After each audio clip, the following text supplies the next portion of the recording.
الواشنطن بوست بالتحديد. The Washington Post specifically, and Jackson Deal, when we met with them in America, we felt they knew and followed what we wrote, and that they cared about us long before 2011.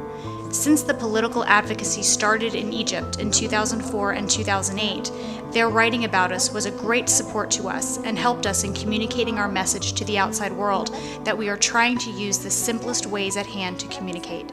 Their use of Facebook Girl, about me personally, led to the people and youth in Egypt starting to use this social networking tool to promote democracy in Egypt. Washington Post speaks with a voice that represents the free world.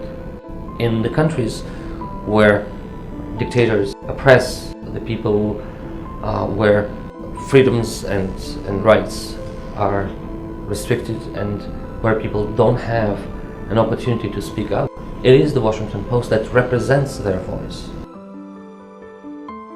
Washington Post is one of the newspapers that I remember very early on, since 2003, tackling the issues of democracy and human rights in Egypt. And I remember one of the op-eds that was written in 2003 that specifically talked about Egypt's unchecked record of human rights, and how that democracy and aid, one of the major leverage points that the US can use in the Egypt case, have never been used effectively.